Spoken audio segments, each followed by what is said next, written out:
اعوذ باللہ من الشیطان الرجیم سورۃ الزمر آیت نمبر 71 بسم اللہ الرحمن الرحیم وسیق الذین کفروا الی جہنم زمرا، اور وہ لوگ جنہوں نے کفر کیا گروہ در گروہ جہنم کی طرف ہانکے جائیں گے، حتی اذا جاؤوها، یہاں تک کہ جب اس کے پاس آئیں گے،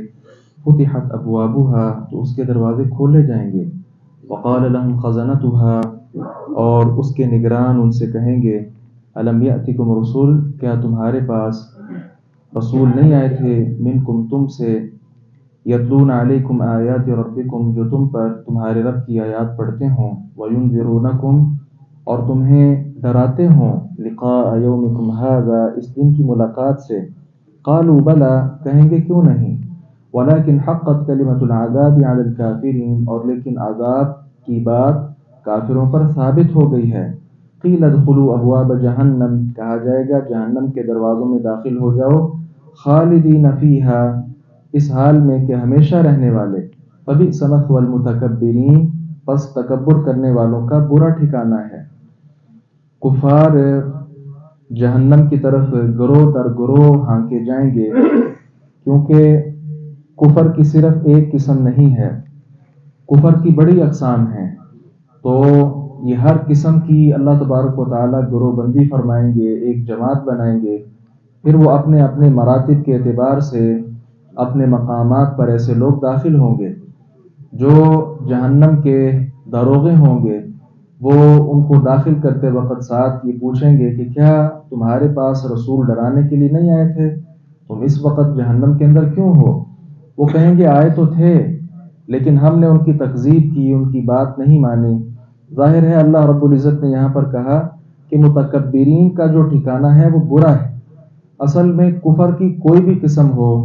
اس سب میں جو ان کی صفت مشترک ہے وہ تکبر ہے،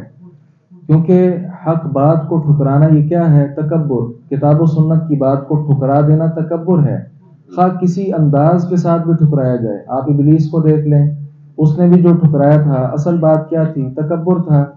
اس کے بعد کفر کی جتنی اقسام ہیں اس سب میں یہ تکبر والی جو چیز ہے وہ مشترک ہے، اس لیے اللہ تعالیٰ نے صرف ایک بات کا تذکرہ کیا کہ چونکہ یہ متکبر تھے، تکبر کرنے والے تھے، لہذا ان کا ٹھکانہ برا ہے۔ اللہ رب العزت کی یہ سنت ہے کہ وہ قرآن پاک میں جہاں اہل جہنم کا تذکرہ کرتا ہے وہاں ساتھ ہی ساتھ اہل جنت کا بھی تذکرہ کرتا ہے۔ آئندہ آیات میں اہل جنت کا تذکرہ ہے، وسیق الذین اتقوا ربهم الی الجنۃ زمرا، اور وہ لوگ جو اپنے رب سے ڈر گئے گروہ در گروہ جنت کی طرف لے جائے جائیں گے، حتی اذا جاؤوها، یہاں تک کہ جب وہ اس کے پاس آئیں گے، وفتحت ابوابها، اور اس کے دروازے کھولے جائیں گے، وقال لهم خزنتها، اور اس کے نگران ان سے کہیں گے، سلام علیکم، تم پر سلام ہو،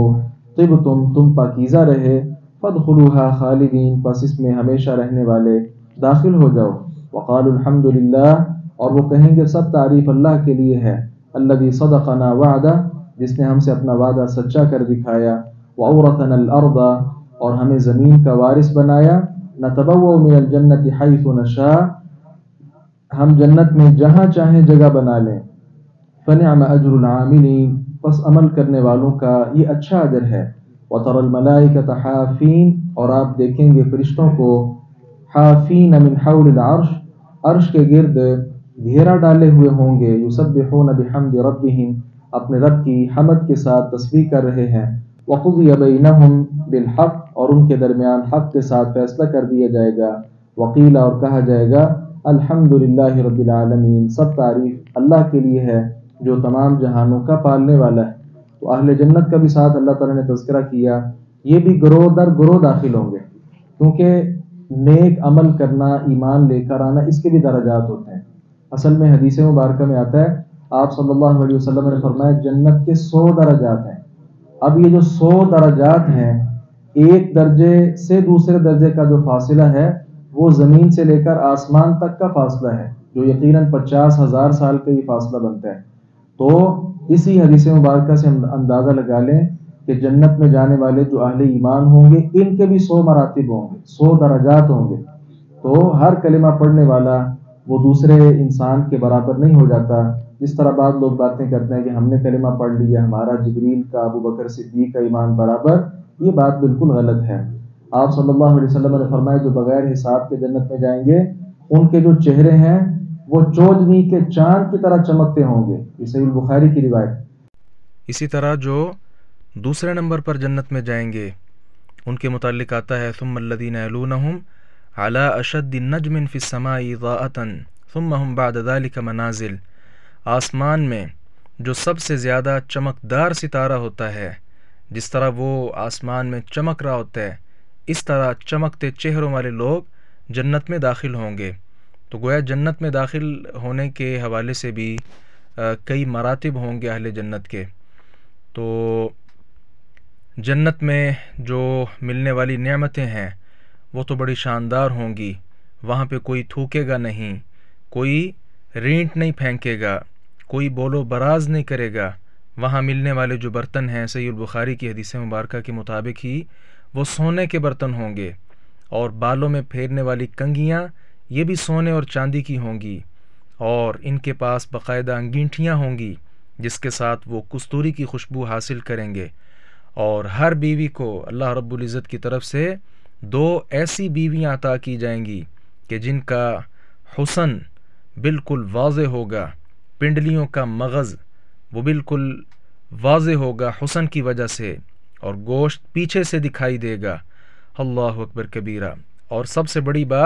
بڑی باتوں میں سے کہ اہل ایمان کے دل ایک آدمی کے دل کی طرح ہوں گے، جس طرح ایک آدمی کا دل اس کے اندر کینہ نہیں ہوتا، بغض نہیں ہوتا، اسی طرح یہ سارے لوگ ان سب کے دل ایک آدمی کے دل کی طرح ہوں گے، ایک دوسرے کے خلاف کوئی بغض، کوئی ایسی ویسی چیز نہیں ہوگی۔ یہ جو سارا دن ہے 50,000 سال کا دن جس میں اللہ رب العزت لوگوں کے درمیان فیصلہ فرمائے گا، تو اس وقت یہ جو ملائکہ ہیں، فرشتے ہیں، وہ اللہ تبارک و تعالیٰ کے عرش کو گھیرے ہوئے ہوں گے، اور اس مجلس کا عام لفظوں میں یوں کہیے کہ اختتام وہ الحمدللہ رب العالمین کے ساتھ ہوگا۔ اسی کے ساتھ ہماری سورۃ الزمر الحمدللہ مکمل ہو چکی ہے۔ اللہ تبارک و تعالیٰ قرآن و سنت کو سمجھنے اور اس پر عمل پیرا ہونے کی ہم سب کو توفیق عطا فرمائے۔ وآخر دعوانا ان الحمدللہ رب العالمین۔